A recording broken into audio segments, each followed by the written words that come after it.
Thank you for joining us for 7:30 News Bulletin. My name is Fales Chizombe. First, the headlines.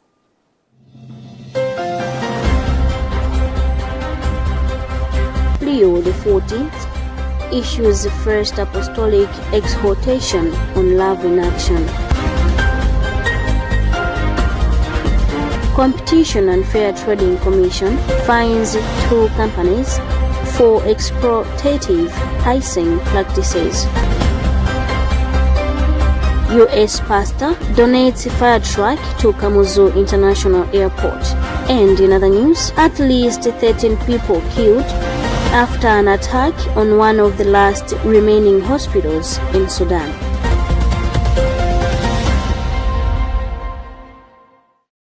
We have these and other stories. Stay with us.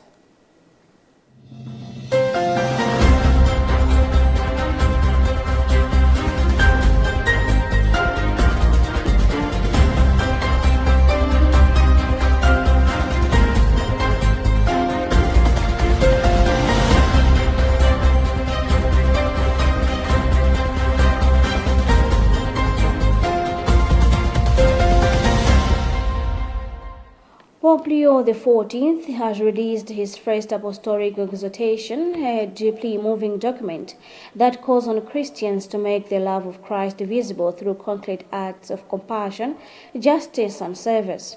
The Holy Father emphasized that faith cannot remain abstract, but must be incarnated in tangible love, especially towards the poor, the sick, and the marginalized. We have a Vatican News report read in our studios by Patrick Popper.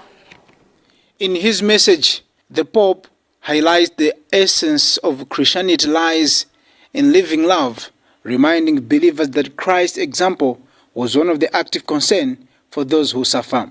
He stresses that true discipleship is shown in caring for sick, visiting the lonely, and standing beside those who are oppressed or forgotten by society. Pope Leo XIV speaks firmly against slavery and all modern forms of human exploitation, calling them grave sins against the dignity of the human person. He urges both church leaders and faithful to advocate for the freedom and protection of every individual, especially women and children who continue to experience exclusion, abuse, and violence. The exhortation also gives special attention to education, which the Pope described as the sacred duty that empowers and liberates. He appeals for renewed commitment to ensuring that education is accessible to all, regardless of background or social standing. The Pope further invites Catholics to accompany migrants and refugees with compassion and openness, reminding the world migration is not a threat but a call to fraternity.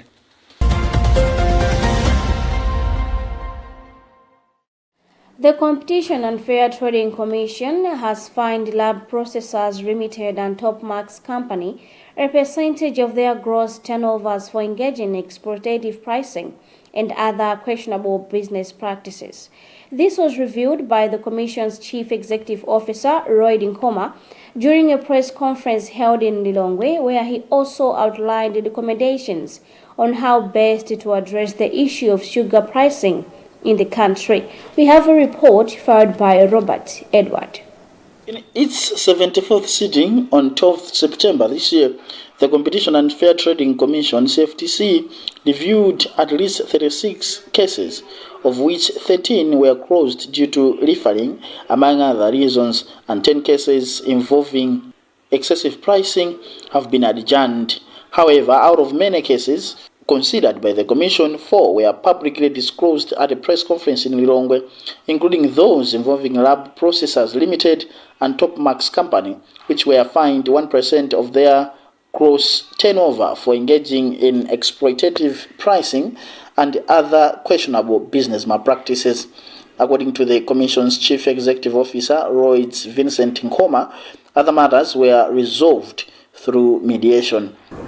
In terms of the issues of sugar, it's not, we are by nature as a commission, We are not a price regulator. Maybe I forgot to say that.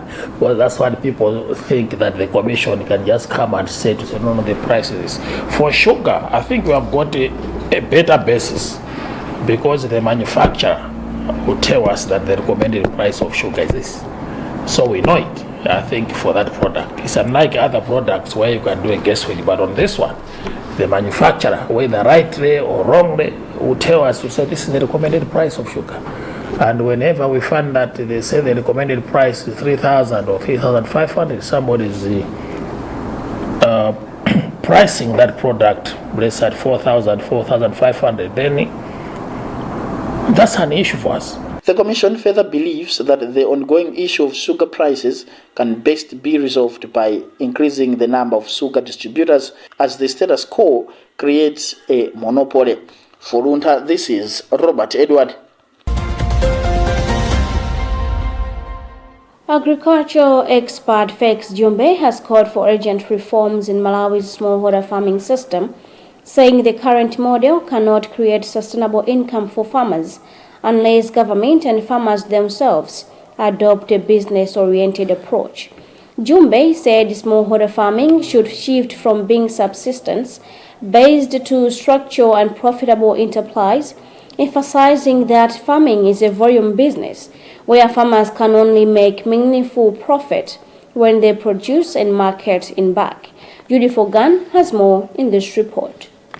Jumbe observed that smallholder farmers can increase their profitability by adapting cooperative models such as the NAS farm concept, which allows individual farmers to pool their produce and negotiate better market prices. He explained that this collective approach would make small-scale farming more viable and competitive on both local and international markets. He noted that farmers working individually should also focus on high-value and high-productivity products, urging them to adapt modern technologies that can significantly increase yields per acre. So for smallholder, they begin to make a meaningful profit when they bring a cumulative total quantity, which is coming to the more smallholder farmers. In the people like NAS farm concept, that is the one who will make the smallholder farming system viable. So we need to encourage the NAS farm concept for the smallholder farmers. And then coming to the individual smallholder farmers, they need to embark on high-value crops. Jumbe further said that government must continue to support smallholder farmers through affordable access to key inputs such as fertilizer and certified seeds, urging that these are essential for transforming agriculture into a productive and profitable sector. He emphasized that subsidy programs must be well targeted and transparent to ensure that they genuinely benefit smallholder farmers rather than being diluted by inefficiencies or cooperation. Jumbe concluded by stressing that the future of Malawi's agriculture lies in treating farming as a business where farmers are empowered, organized, and supported with the right tools and policies to build wealth and contribution to national growth. For Luntha News in Lilongwe, this is Judith Ogan. Founder of Chikondi Foundation, Pastor Wes Gunn from the United States, has donated a fire truck to Airport Development Limited at Kamuzu International Airport in Lilongwe to enhance firefighting capacity and improve safety for passengers and aircraft operations. The donation was made possible through a partnership between the Chikondi Foundation in the United States of America and a group of pirates, with support from Malawi's ambassador to the U.S., Esme Chombo. The handover ceremony was held on October 9th at Kamuzu International Airport. Gift Kalonga has filed this report. Speaking during the handover ceremony, Pastor Gunn said firefighting equipment is vital at airports where passenger and aircraft safety must always be a priority. He noted that the truck will be a valuable resource in saving lives in the event of emergencies. essential. Without it, no airplanes will be landing. And of course, Malawi is growing and more airplanes are coming, more tourists are coming, and they need assistance in having the right equipment so that those operations can continue safely. Director of Technical Services in the Ministry of Transport and Public Works, Fergus Gondwe, expressed gratitude for the donation, saying it comes at a crucial time when the country is facing shortages of firefighting equipment. Ministry, we are very, very much appreciative for the donation. It is indeed timely. This fire tender, as you are. Director of Airports Operations, Brian Carlos Musa, also thanked Pastor Gunn and called upon other well-wishers to assist the department with training opportunities for firefighters so they can effectively handle emergencies and protect lives and property. For Luntha News, this is Gift Kalonga. You are watching news on Luntha Television with me, Fales Chizombe. We'll be back with more news after this break.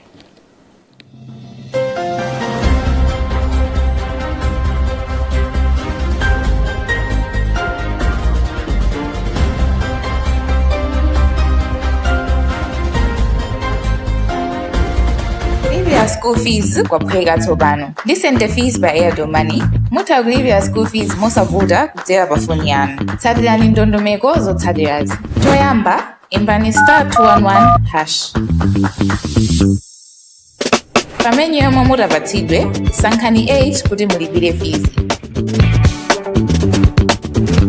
Pitirizani posankha 1 yomwe ndi St. Fees.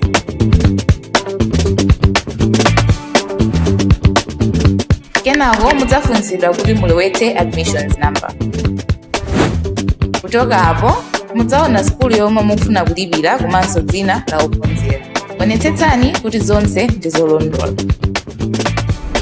Pitirirani ndi kuyika ndalama zomwe mukufuna kulipira. Lembani pini yanu ya Airtel Money kuti muvomereze kulipira. Ndipo nthawi yomweyo mudzalandira SMS yotsimikiza kuti zatheka.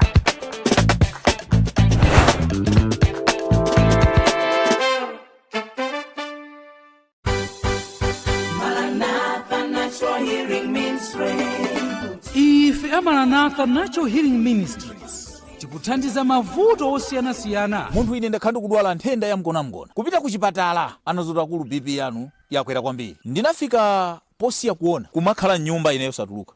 Koma nditakwitsa ntchito mahebo a Maranatha ululu unatha ndikuona patali olomota ndipatsa singano kuti ndike ulusi ndiyika mbota ineyo. Maumboni ochuluka akuperekedwa tsiku ndi tsiku. Ndiyata ndi yesa bwinobwino ku chipatala ndimene amene kuti tikuona kuti munthu zotupa ziwiri zakula kwambiri komanso mtima wanu kuoneka kudontha madzi ndachita ndithu kuchokera ku Maranatha. Chinthu chochinale chotupa kuti ndimange tayi ni makanika tayi makhala pamba pa chotupacho olo kuti ndimange mabatani zimaoneka kuti mkati mukhaka ndayikamo kanthu kena kake umboni ndina kuti ndachita kuchokera ku Maranatha. Ine matenda adandiphata ine adali yasima esensani musachedwe pitani ku Maranatha. Maumboni ochuluka akuperekedwa tsiku ndi tsiku. Ukapita ku Maranatha kwa gulama mkwala mukupanga za moyo wainu mukupanga za moyo wakaza komanso mukupanga moyo wa ana. Maumboni ochuluka akuperekedwa tsiku ndi tsiku. Mahebo akupezeka mashopu onse a Maranatha muno Malawi. Phone 0888-381-131 kapena 0996-867-190. Maranatha Natural Healing Ministries, mabanja athanzi, dziko la thanzi. Wakusina kutu ndi nasi.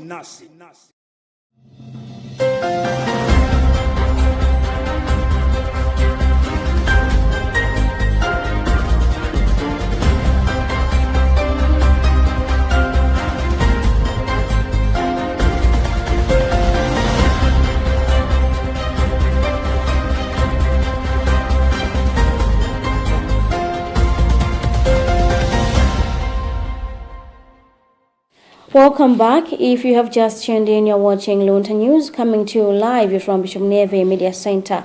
Before we proceed, another look at the headlines.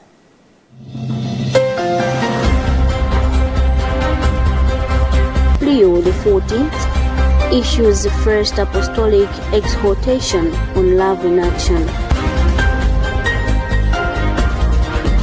Competition and Fair Trading Commission fines 2 companies for exploitative icing practices. US pastor donates fire truck to Kamuzu International Airport. And in other news, at least 13 people killed after an attack on one of the last remaining hospitals in Sudan.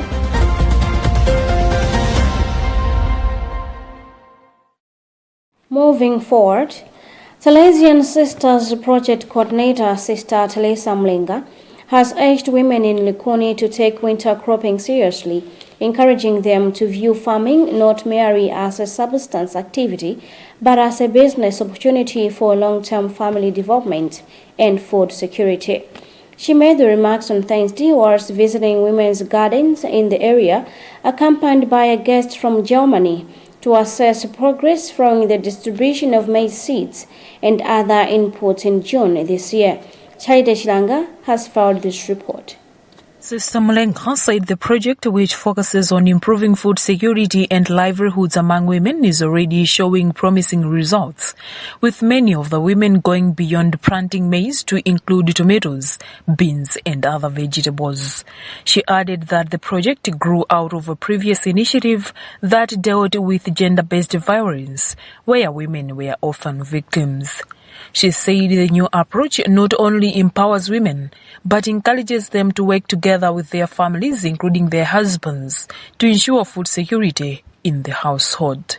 Sister Mlenga further encouraged the women to move away from relying solely on rain-fed agriculture by taking advantage of winter cropping, especially given the availability of water from the nearby Rigoni River.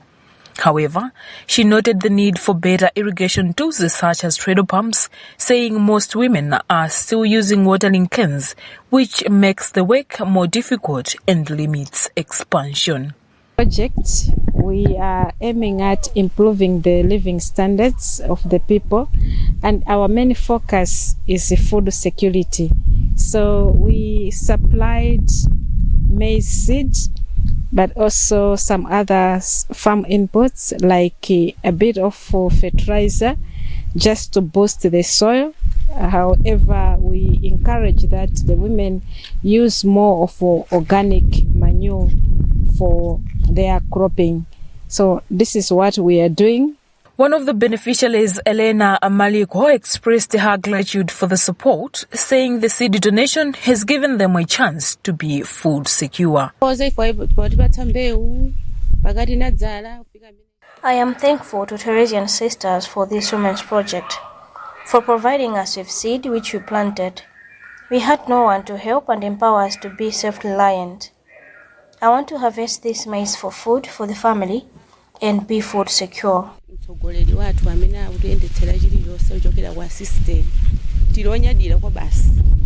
German visitor Elizabeth Brunner, who accompanied Sister Mlenga on the visit, said the experience was eye-opening and urged people from wealthier countries to support such grassroots initiatives. Are living, and it's really easy for us to help because we have the opportunity to fly around the world and we have enough money to help. So I think it's really important to see the other side of the world and just not ignore it. The project is currently benefiting 50 women under Likoni Parish, with plans to expand and provide additional equipment to make education easier and increase productivity. The Teachers Union of Malawi says it has high expectations from the newly elected government following the just ended September 16 general elections, particularly in improving education standards across the country. According to the union's General Secretary, Charles Komchenga, education remains one of the most vital pillars for national development and personal empowerment. He said President Peter Mutharika administration must place education at the center of its development agendas. Emmanuel Chocha reports. Komchenga stressed that the education sector has faced numerous challenges over the years, including inadequate funding, poor infrastructure, and low teachers' motivation. He said addressing these issues will be key to achieving meaningful progress in the sector. Teachers Union of Malawi were expecting a lot from the government side, because we know that obviously some government officials are likely to change, more especially from the political side of view. So what we are looking for, or what we are expecting, is that the minister, the president, should appoint those people who are capable and who are well knowledgeable to heard the positions in the Ministry of Education. The Teachers Union of Malawi has since reaffirmed its commitment to working hand in hand with the government and other stakeholders to ensure that every Malawian child has access to quality education that empowers them to contribute positively to the nation's development. For Luntha News, in Lilongwe, this is Emmanuel Chiwocha. In an effort to fight cervical cancer, the government, through the Ministry of Health, will conduct human papillomavirus vaccination campaign from October 27 to 31st. The initiative targets girls aged 9 to 18, aiming to protect them from HPV, the primary cause of cervical cancer. According to Lilongwe District Health Officer spokesperson Richard Mvula, Malawi records about 2,300 new cervical cancer cases and 1,600 related deaths each year, ranking second globally in incidence and first in mortality rates. Mvula explains. In schools, that is from primary, secondary, even in colleges, because the age range is wide. We will find these days girls 18 years in colleges. But also reach out to out-of-school girls who have other outreach and mobile clinics, vaccination sites across the country in all various sites in the district. Why this target? This is the high-risk group where we want to prevent them. We assume by this time most of them haven't acquired the virus yet. So as the old adage says, prevention is better than cure.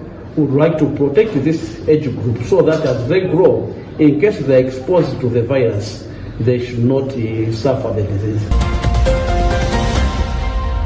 And in other news, at least 13 people have been killed after an attack on one of the last remaining hospitals in Al-Fisher, a Sudanese city trapped under siege.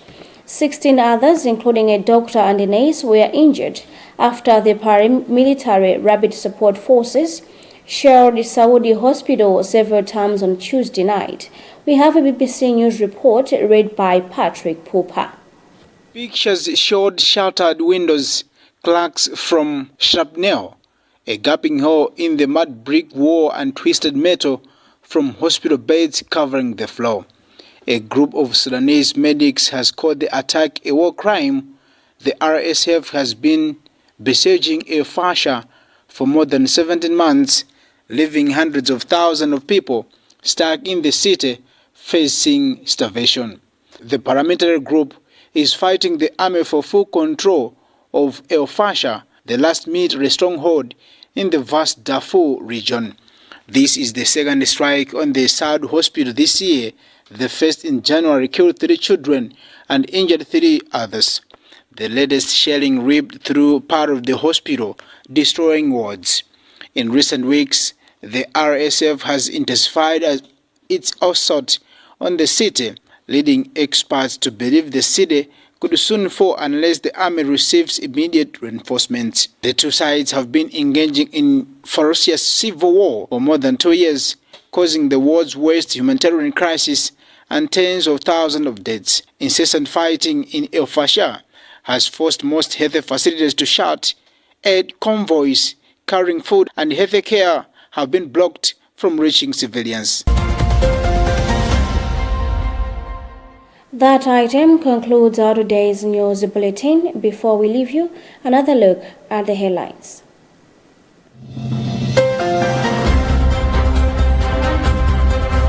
Leo XIV issues the first apostolic exhortation on love in action. Competition and Fair Trading Commission fines 2 companies for exploitative icing practices. US pastor donates fire truck to Kamuzu International Airport. And in other news, at least 13 people killed after an attack on one of the last remaining hospitals in Sudan.